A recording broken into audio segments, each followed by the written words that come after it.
Okay, good evening, everybody. Thank you for joining us. This class, of course, is in the merit of all Jewish people, especially those in the land of Israel, those that need rescuing, those that need healing, those that need success and everything. God should give them everything that they need. If you like to sponsor our class, sponsorships are available. It helps us continue doing these classes. We really, really appreciate it. Just want to, before we get started, just want to mention today was the 22nd day of Shvat. It's a very special day in the Chabad Hasidic calendar. It's the yahrzeit of the Rebbetzin Chaya Mushka. She was the Rebbetzin of the Rebbe. Passed away in 1988. She was born in 1901, passed away in 1988 at approximately the age of 86, almost 87, if I'm not mistaken. And very special woman, and the wife of our dear Rebbe, and we have a lot to learn from her. So I thought we would mention her before we begin our class. Okay, let's begin. So this week's Torah portion is Parsha Mishpatim, which means statutes, laws. The laws are mostly legal laws, laws of damages, financial law, etc. So let us begin with. We're going to talk a little bit about a specific law in the laws of establishing courts, and we're going to learn a very important lesson from it. So let's begin. In Exodus chapter 24, verses 12 through 14, and God said to Moses, "Come up to me on the mountain and remain there, and I will give you the stone tablets, the law, and the commandments which I have written to instruct them." Moses and Joshua, his servant, arose, and Moses ascended to the mountain of God. That to the elders he said, "Wait for us here until we will return to you, and Aaron and Hur are with you. Whoever has a case, let him go to them." So Moses appoints Aaron and Hur to be the judiciary until he returns from talking to God on Mount Sinai. So Rashi comments to the elders. He said, as he left the camp, "Wait for us here. Wait with the rest of the nation to be present to judge an argument between the people." So Rashi explains they were supposed to be judges. And the Talmud learns a very important law from this. Rabbi Nachman said in the name, this is in the Baba Kama, page 46b, Rabbi Nachman said in the name of Rabbi Baravua, from here we know that the court hears the plaintiff side first. The verse says, whoever has a case, let him go to them. That the plaintiff, we see from there that plaintiff should speak first. Whoever has a case, whoever is bringing the case, they get to speak first. That is the halacha, that is the law. And that is how we know that the plaintiff speaks first. So, in Shulchan Aruch, in the Code of Jewish Law, it describes a very important, interesting law as follows. If a person makes a claim against another person, and the defendant, instead of, you could either agree, you could admit to the claim, you can say that, let's say the plaintiff says that the defendant owes me $100, and the defendant can either confirm or deny. He could say, yes, I owe him $100, and we'll make a payment plan. Or the defendant could deny. The defendant can say, I don't owe you $100. However, there's a third option. What if the defendant partially admits to his obligation? So let's say that the plaintiff says, you owe me $100. And the defendant says, no, I only owe you $50. So the halacha is that a person in such a case, he has to make an oath that that the loan was only $50, and then he is off the hook. Now, how does an oath go? So in Shulchan Aruch, in Chosh Mishpat, that's the section of Shulchan Aruch in the Code of Jewish Law that discusses monetary and financial law, it says as follows. This is how it goes. This is the order of a court-ordered oath. The subject rises, holding a Torah scroll in his arms, and swears in the name of God, saying, I hereby swear in the name of God of Israel that I do not owe this person anything. The court cautions the subject before taking the oath and warns him, know that the entire world trembled when God said, you must not swear by the name of God, your God, in vain. Regarding other prohibition, God says, I will absolve. And this is the only prohibition where God declares, I will not absolve. So therefore, it is a very, very serious thing to take an oath, even for something true. We avoid taking oaths. Many Jewish people always, whenever they make a commitment, they will say bli neder. So what that means, without making an oath, without making a promise, without making uh, a this kind of obligation on themselves, because we avoid oaths because it's a very serious thing. It's one of the most serious prohibitions in the Ten Commandments. Obviously, not to take God's name in vain. So now, so here's how it goes. So we're going to continue in the Code of Jewish Law. This is by the Shach, Rabbi Shabsi Koyen. If you follow our Tuesdays class where we discuss Jewish personalities that we discuss, we discussed Rabbi Shabsi Koyen a few months ago. You can go check it out on our Facebook page or YouTube channel every Tuesday. Okay. When opening a court case, the plaintiff wishes to present the side first, and the defendant wishes to present their side first. What is the practical ramification to who presents first? And the defendant begins and confesses partially, they can only be required to take a biblical oath if their confession follow the plaintiff's claim. If, however, the defendant confessed to 50 and the plaintiff claimed 100, the defendant is exempt from an oath. So here, Rabbi Shabsi HaKoyen, who is his commentary on the Shulchan Aruch and Choshen Mishpat on the financial law, is legendary. He says that there's a catch here. So we see that biblically that the plaintiff is supposed to make his claim first. And if he makes half a claim, if he admits to partially, he has to make an oath.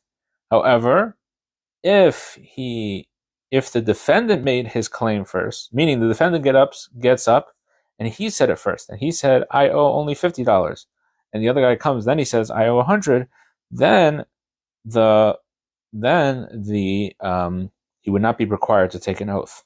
Now, we just said that however the plaintiff is, so in other words, because biblically the plaintiff has to go first, if for whatever reason, we'll see in a second how that works, the defendant goes first, then the plaintiff is the defendant will be off the hook for the oath.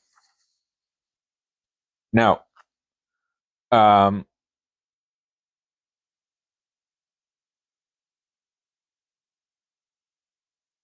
the question is, we'll get to let's just, before we explain how this works, how it could be, let's get into let's just explain why we want the plaintiff to say it first. The court listens to the plaintiff first because even if the defendant admits they're part of the claim, as long as they have not fully repaid the debt, they remain the defendant. Since they could have voluntarily paid what was they admitted to before being summoned to court, they are required to take an oath to verify their claim. So we don't want to allow the defendant to we don't want the defendant to go first, because the question is why if you admit to partially admit to the oath, to the thing, it's very strange. It's like, well, why didn't you, if you're saying that you owe the person money, meaning even if you agree that you owe the person a little bit of money, where were you until now? So it's a very bizarre thing.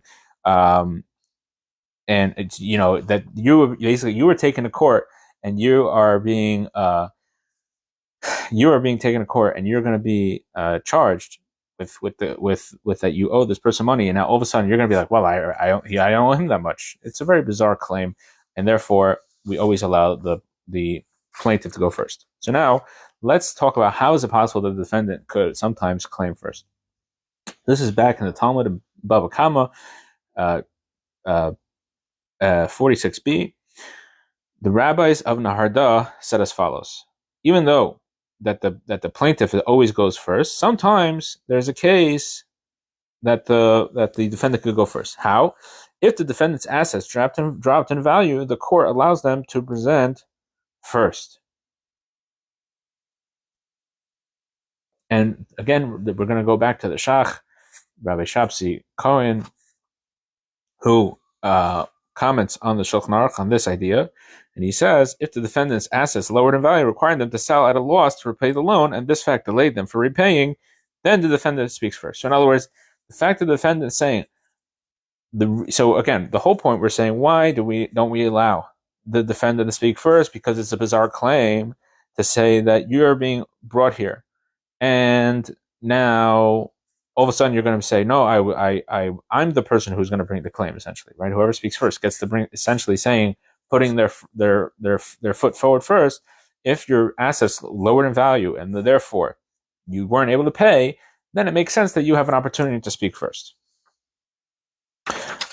Now, the Rebbe learns a very fascinating lesson from this halacha, this law, this concept in financial law, as follows. The Rebbe says that every single person, in truth, is a defendant. How so? That the plaintiff is the evil inclination. The plaintiff is, right, that a person is being charged with the fact that he didn't. He's being charged with the fact that he didn't do what he was supposed to do in this world. So the evil inclination, what does he do? First, he entraps us, right? He puts up something really enticing. We make a mistake. We could fall for it. And then he brings us to court and he says, look, this person, this Jew, you know what he did? So we have to, what do we have to do? So the halacha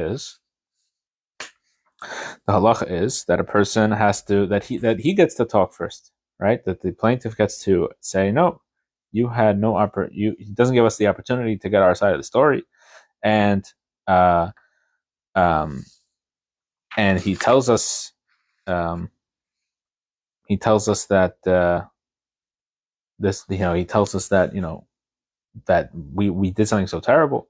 And this is brought, this idea is brought also in this week's Torah portion, in Exodus chapter 22, verse 8. For every offense, for a bull, for a donkey, for a lamb, for a garment, for any lost article concerning which he will claim, this is it. The pleas of both parties shall come to the judges. Whoever the judges declare guilty shall pay twofold to his neighbor. So if a person has the stolen property in his possession, he has to pay double. That's the halacha. So the Rebbe explains, what does it mean according to the spiritual reading of this verse? As follows: when a person makes a mistake and he abuses his mission in this world, so anything that he loses in this world, then he what do? We say we partially admit to the claim, right? We say, and the person, we say, listen, we made the mistake. And however, why did I make the mistake? I made the mistake because I was entrapped, right? Entrapment, and I think in American law, it's a very controversial idea, right? The fact that you could be the same person who puts the situation in front of you, and he basically sets you up.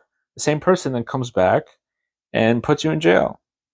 That's, in America, it's a very controversial practice, and the Torah tells us the spiritual idea is very, very, very present as well. The Yetzer Hara comes, he puts in front of us enticing things in this world. We make a mistake, we trip up. So we admit, yes, we made a mistake, but he entrapped us. So we're only partially admitting. And so what's the halacha? The halacha is somebody who admits partially to the claim, he has to take an oath. Now, we said taking an oath is a very serious thing. So what's the problem? Is that if you take an oath and you don't commit to and then you make the mistake again, now you're essentially violating that oath, right? So a person, for example, did a sin, and now you say, listen, I did the sin, I made the mistake, I transgressed the Torah in some way, and now a person says, but it's not my fault, I was entrapped by the Yetzer Hara, the evil inclination, and then you do it again, because a person we make mistakes. He does it again. So what do you do now? So this is a very tricky situation, and the parable that comes to mind is if you have somebody who is an alcoholic or a drug addict or some sort of addict, and they swear they're never going to touch a drink again, and you put them in rehab, and all their friends and family rally behind them, and they come out of rehab and they relapse. They lose trust. You lose trust in them. It's very, very hard to trust them again when they say that they're gonna repent again. and they're going to fix it again. It's very, very hard to trust that kind of a person, rightfully or wrongly. It just is. So how do we solve this issue? So in order to solve this issue, we're going to discuss a story in the Talmud about Rabbi Yochanan ben Zakkai. This is a story that is brought in Tractate Brachos, page 28a, and the Talmud says as follows. They came to Rabbi Yochanan ben Zakkai before he was passed away, and he said, I don't know where they're taking me. I have two paths before me, one to Gan Eden, one to heaven, and one to Gehenna, one to purgatory, and I don't know which path they're leading me. How can I not cry? So they saw him crying, and they said, why are you crying? He said, because I don't know where I'm going. Now, Rabbi Yochanan ben Zakkai, he's probably one of the greatest sages ever. He was a sage who lived through the destruction of the temple. He negotiated with Vespasian to spare the rabbis and allow the Judaism to continue. Probably one of the most influential people on modern Judaism today is Rabbi Yochanan ben Zakkai. How he, essentially told us how yes, the temple was being destroyed. We're going to reinvest in Torah study, and from there came the Talmud and Jewish law. All these different things. And modern Judaism much of it is based on Rabbi Yochanan ben Zakkai. So first of all, we know how great of a person he was.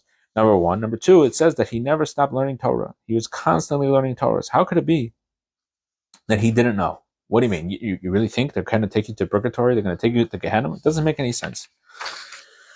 So the Rebbe explained as follows. The truth is, the Rabbi Yochanan ben Zakkai didn't know, because he knew that every moment in the day is precious.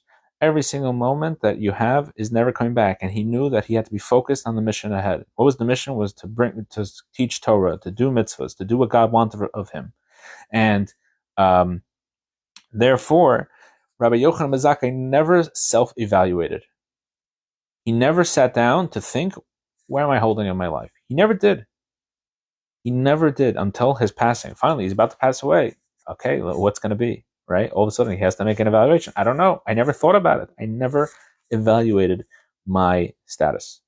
And therefore, he didn't know, and he was crying.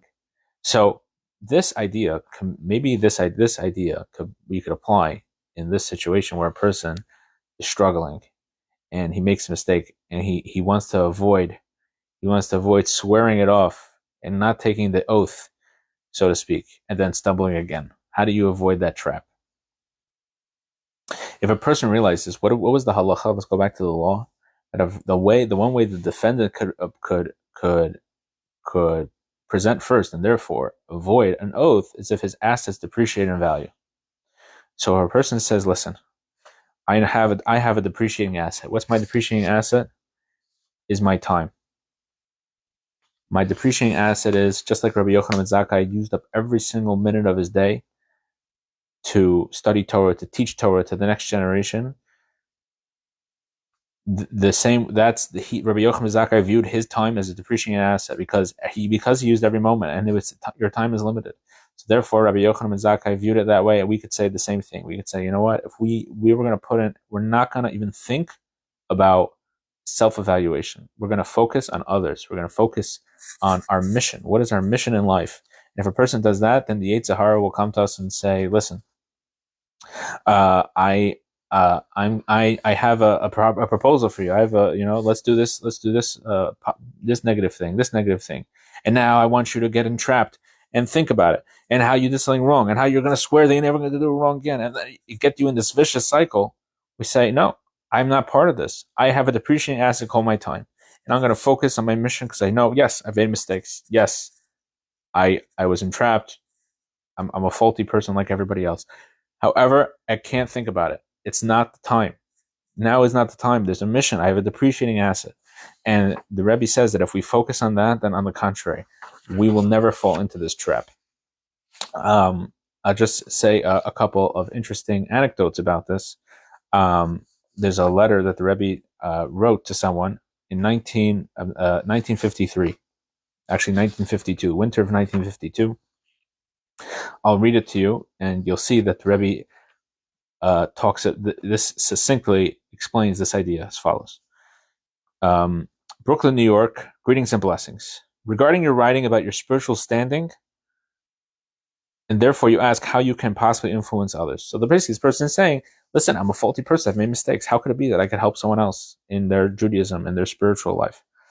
And the Rabbi says as follows: if you will cease thinking about your own needs and focus more on those in your circle of influence, gently drawing them closer with love and imbuing them with the spirit of Chassidus, you will inevitably have no problems. On one hand, your situation will improve, and on the other hand, it won't matter because you will be so busy with others, and one affects the other. So here the Rebbe says exactly this idea, that if you're worried, like, oh, what about my spiritual life? You start evaluating. Now is not the time to evaluate. Now is the time to focus on your mission. How can I help somebody else? How can I teach more Torah? How can I do more mitzvahs? How can I help somebody? And if you think about that, then you will not only will it affect the other people, but it will also affect you, because you have this depreciating asset called time. And instead of sitting around and again, not that it's a bad thing to evaluate yourself. That is the normal thing. The normal thing, if you want to play normal thing is that you have a mistake, you evaluate, what do I do? How do I fix it? That's normal way of doing it. But if you view your time as a depreciating asset that you're never going to get back, you say, well, what can I do? I need to focus on my mission. Yes, I made mistakes, but now let's put my energy into good things, into helping people, into teaching Torah, into learning Torah, into helping somebody else. If I focus on that, then I will not only will I help those other people, I won't have time not just to evaluate myself. I won't have time to make a mistake. I won't have time to focus and to be drained by the past. So this is a very fascinating lesson on. We can learn from seemingly boring financial law. We can learn a tremendous lesson about how do we take our Judaism to the next level? How do we get mission focused? How do we realize that every moment is precious? Thank you very much for listening. Have a wonderful Shabbos, and God willing, we will see you next week.